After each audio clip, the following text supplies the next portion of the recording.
आप सभी को शुभ प्रभात। आज हम आपकी हिंदी पाठ्य पुस्तक की पाठ संख्या 10 जिसका शीर्षक है कामचोर, उसको पढ़ेंगे। कामचोर शीर्षक का अर्थ यह हुआ जिन लोगों का काम करने में मन नहीं लगता है या जो लोग काम करने से कतराते हैं उनके लिए इस शब्द का संबोधन किया जाता है। इस कहानी के माध्यम से काम के महत्व को समझाने की कोशिश लेखक ने की है। शुरुआत करते हैं कहानी का। बड़ी देर के बाद विवाद के बाद यह तय हुआ कि सचमुच नौकरों को निकाल दिया जाए। आखिर ये मोटे मोटे किस काम के हैं? हिलकर पानी नहीं पीते। इन्हें अपना काम खुद करने की आदत होनी चाहिए। कामचोर कहीं के। घर के बच्चों के बारे में ये बात कह रहे हैं कि ये मोटे मोटे किसी भी काम को करते नहीं हैं, बैठे बैठे खाना खाते हैं, आराम करते हैं, हिलकर पानी भी नहीं पीते। तुम लोग कुछ नहीं, इतने सारे हो और सारा दिन उधम मचाने की सिवाय कुछ नहीं करते। अब बच्चों को ताना भी मारा जा रहा है और सचमुच हमें ख्याल आया कि हम आखिर काम क्यों नहीं करते। अब बच्चे सोच रहे हैं अपने मन में कि उनको ख्याल आ रहा है कि सचमुच हम लोग तो कोई काम ही नहीं करते। हिलकर पानी पीने में अपना क्या खर्च होता है, इसलिए हमने तुरंत हिलाकर पानी पीना शुरू किया। बच्चों को लगा कि वो काम नहीं करते, तो अब उन्होंने खुद से काम करना, पानी पीना, उठ के जाना शुरू किया। हिलने में धक्के भी लग जाते हैं और हम किसी के दबैल तो थे नहीं कि कोई धक्का दे तो सह जाएं। लीजिए, पानी के मटकों के पास ही घमासान युद्ध हो गया। सुराहिया उधर लुढ़की, मटके इधर गए, कपड़े भीगे सो अलग।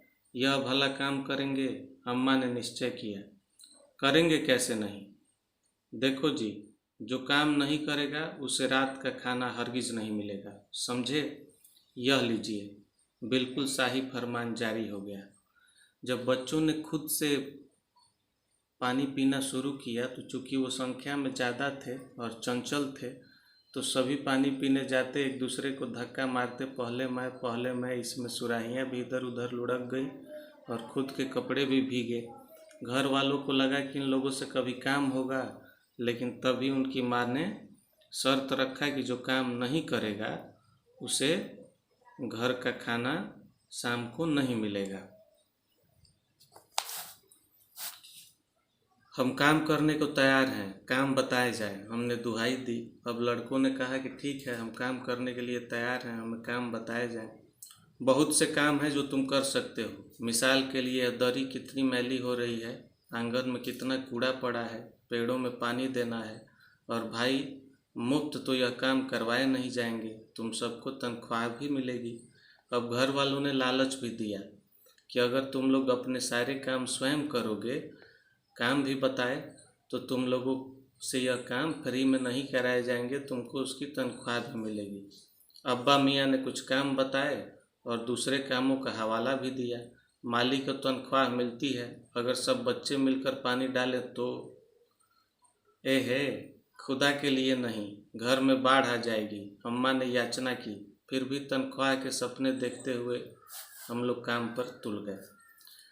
पिताजी ने बताए काम बच्चों को कि ये काम है, लेकिन माँ को डर था कि अगर बच्चे काम करेंगे तो सारा उथल पुथल मचा के रख देंगे। लेकिन तनख्वाह के लालच में बच्चों ने काम करने की ठान ली। एक दिन फर्शी दरी पर बहुत से बच्चे जुट गए और चारों ओर से कोने पकड़कर झटकना शुरू किया। 2-4 ने लकड़ियाँ लेकर धुआंधार पिटाई शुरू कर दी। सारा घर धूल से अट गया, यानी धूल से भर गया। खांसते खांसते सब बेदम हो गए। सारी धूल जो दरी पर थी, जो फर्श पर थी, सबके सिरों पर जम गई, नाकों और आँखों में घुस गई। बुरा हाल हो गया सबका। हम लोगों को तुरंत आंगन से निकाला गया। वहाँ हम लोगों ने फौरन झाड़ू देने का फैसला किया। अब बच्चे जब दरी से धूल साफ करने की बात हुई तो उस पर डंडे से मारने लगे और दरी को झटकने लगे, जिससे क्या हुआ कि पूरे घर में गंदगी फैल गई, तितर बितर हो गई। अब उन लोगों ने झाड़ू लगाने का फैसला किया। झाड़ू क्योंकि एक थी और तनख्वाह लेने वाले उम्मीदवार बहुत, इसलिए क्षण भर में झाड़ू के पुर्जे उड़ गए। जितनी सीखे जिसके हाथ पड़ी वह उनसे ही उल्टे सीधे हाथ मारने लगा। अम्मा ने सिर पीट लिया। भाई ये बुजुर्ग काम करने दें तो इंसान काम करे ना। अब बच्चे कह रहे हैं कि ये लोग एक तो काम करना शुरू किया, ऊपर से ये लोग सर पकड़ने लगे। कोई काम करने देगा तब ना हम लोग काम करेंगे। जब जरा जरा सी बात पर टोकने लगे तो बस हो चुका काम। अब बच्चों ने अपना तर्क देना शुरू किया। असल में झाड़ू देने से पहले जरा सा पानी छिड़क लेना चाहिए। बस यह ख्याल आते ही तुरंत दरी पर पानी छिड़का गया। एक तो वैसे ही धूल से अटी हुई थी, पानी पड़ते ही सारी धूल कीचड़ बन गई।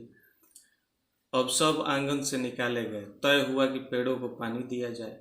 बस सारे घर की बाल्टियां, लोटे, तसले, भगोने, पतीलियां लूट ली गई। मतलब घर में जितने भी बर्तन थे, जो जिसके हिस्से में आया वो बर्तन लेके पानी देने के लिए दौड़ पड़ा। जिन्हें ये चीज़ें भी न मिली वे डोंगे, कटोरे और गिलास लेकर ही भागे। अब सब लोग नल पर टूट पड़े। यहाँ भी वह घमासान मची कि क्या मजाल जो एक बूंद पानी भी किसी के बर्तन में आ सके। ठूमस ठास किसी की बाल्टी पर पतीला और पतीले पर लोटा और लोटे पर भगोने और डोंगे। पहले तो धक्के चले, फिर कोहनियाँ और उसके बाद बर्तन। फौरन बड़े भाइयों, बहनों, मामुओं और दमदार मौसियों, फूफियों की कुमुक यानी कि सेना फौज भेजी गई। फौज मैदान में हथियार, इन लोगों बच्चों की जो फौज थी वो मैदान में हथियार फेंक कर, पीठ दिखाकर भाग गई।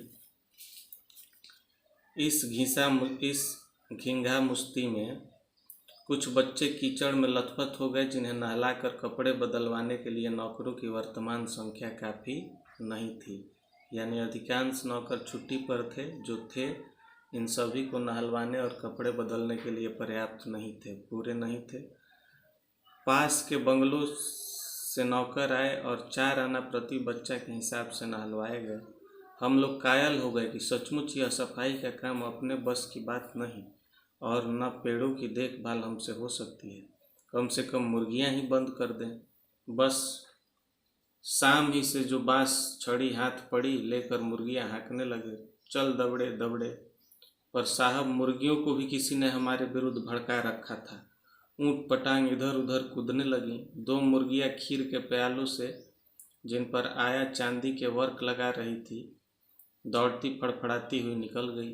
तूफान गुजरने के बाद पता चला कि प्याले खाली हैं और सारी खीर दीदी के कामदानी के दुपट्टे और ताजे धुले सिर पर लगी हुई है।